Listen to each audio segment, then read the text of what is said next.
Let's see.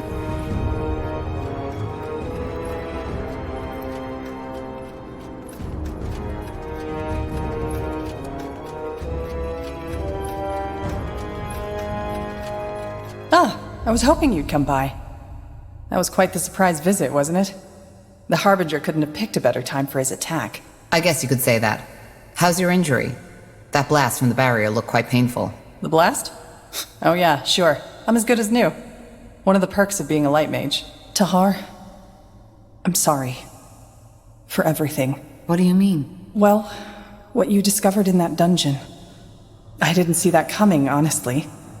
I mean, I'd always felt you were different, but an experiment of your father? I would have never guessed. And now that bastard Lacane took your mother. It's just... one tragedy follows another. Now I feel almost ridiculous thinking about my supposed problems.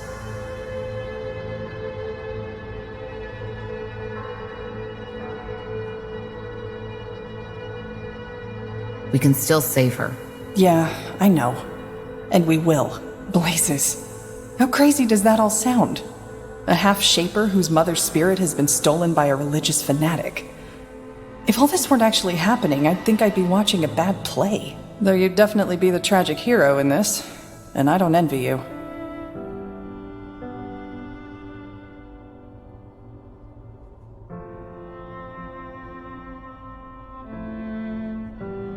A bit of normality would be nice for a change. I can imagine. Tell me, Tahar, if you had had the choice, would you have wanted to know? About your mother and how you were born? Well, what about you? Your father also never told you who your mother was. Would you want to find out? Good question. On the one hand, yes, I think I would. But then again, I never made any serious efforts to find out. I guess in the end it wouldn't have really mattered. She is dead, I know that much. And whether she was a priestess of the White Tree or a slum dweller, it wouldn't have changed the fact that she wasn't there when I grew up. But you're a different story. Your mother is still alive. And she's a shaper. I mean, doesn't that change everything? Would you really have wanted to know?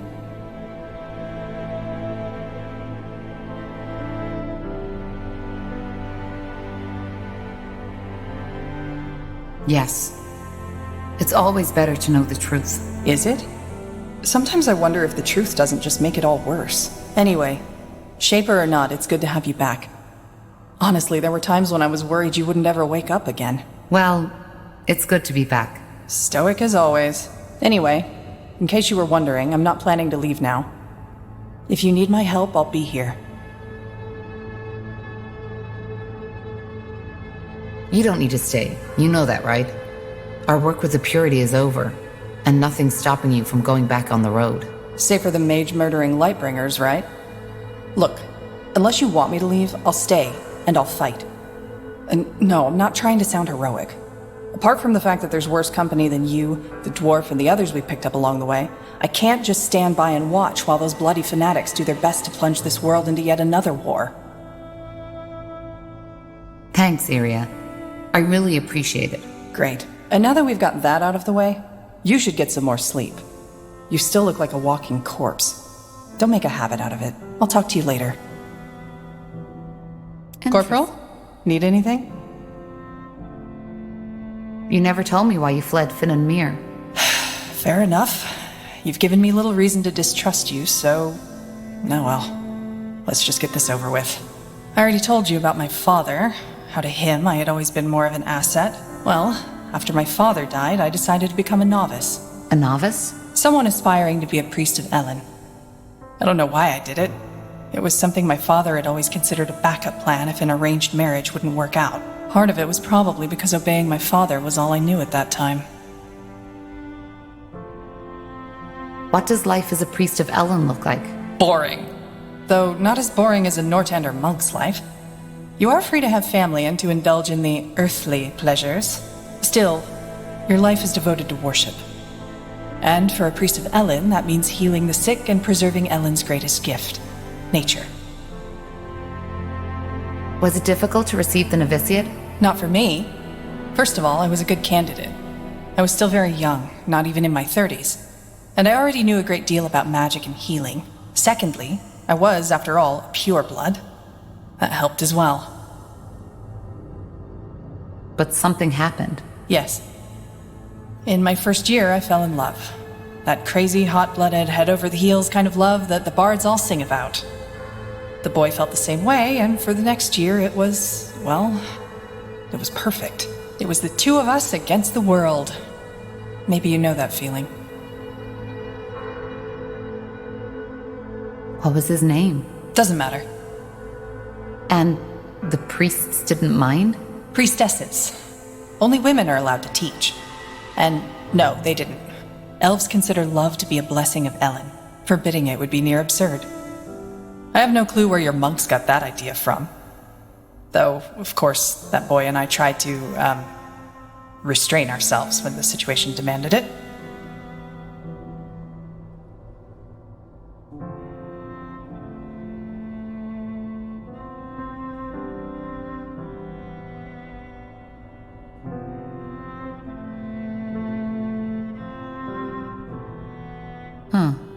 And I guess your romance didn't end well. You guess right. But it was more than that. You know, with him, it was different. Dramatic as it may sound, I thought I had finally found someone who understood me. Then there was the novitiate. Despite all the time I sunk into doing the crazy things lovers often do, I never failed as a student. Or, no, let's put it another way.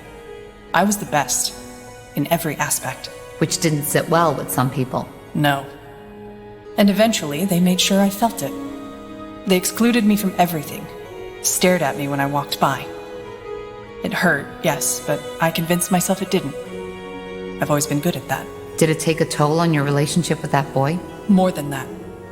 My lover's friends started manipulating him. Telling him that I only saw him as my pet. That he was a failure, and that I only kept him around to feel good about myself.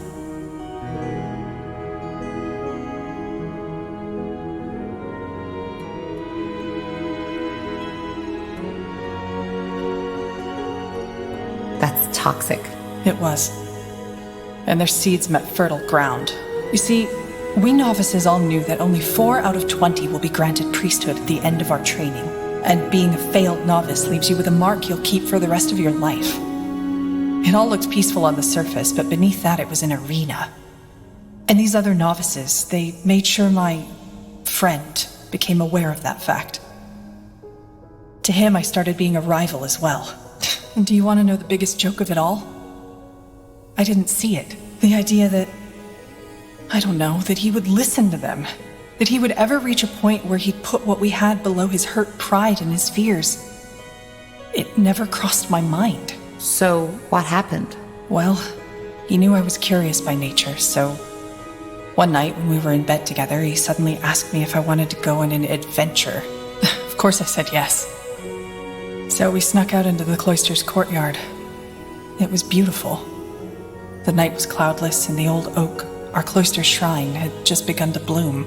We made our way to the library building, but of course the door was locked.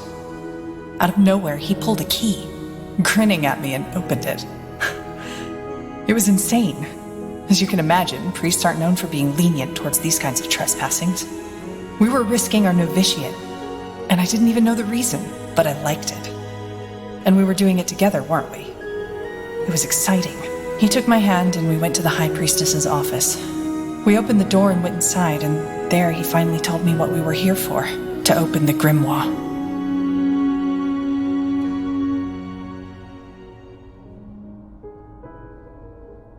Grimoire? The High Priestess's spellbook. It was a stupid idea. And if I hadn't been so blind, so bloody naive, I should have seen it by then. But I didn't. What did he ask you to do? To open it and try to read one of the spells. He teased me. Told me that I wouldn't be able to do it. You know, saying it like that sounds so bloody stupid, doesn't it? But again, I was too blind. I laughed. I wanted to impress him, so I gave him a kiss. Opened the page and started saying the words. Long story short, I lost control. The spell was too much for me to handle and it misfired. One moment I was staring at the pages, the next one, the library was aflame and my lover was gone.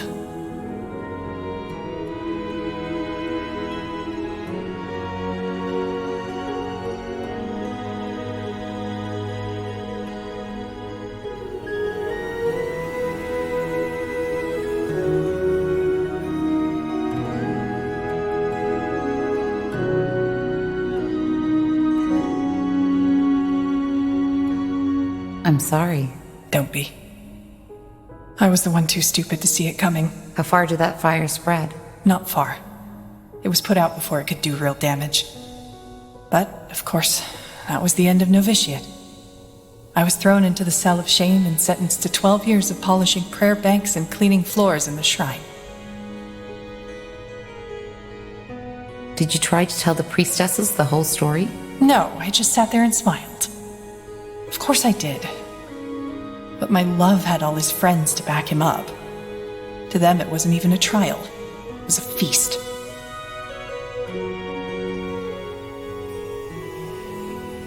Your lover, did he regret it? I think so. The only bloody gratification I ever got from this. But even if he would have confessed and begged me to take him back, I couldn't have.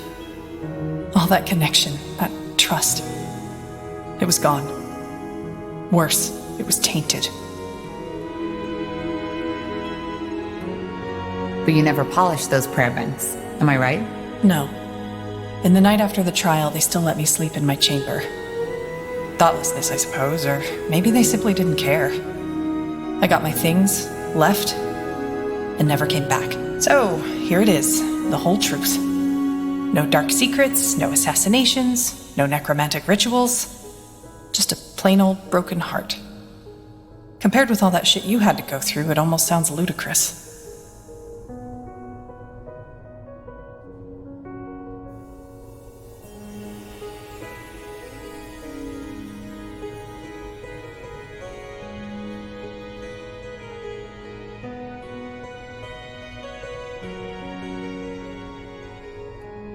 I thought so. Well, sorry to have wasted your time, Corporal. I think we should both get some rest now. Corporal? Need anything? Goodbye. What's next?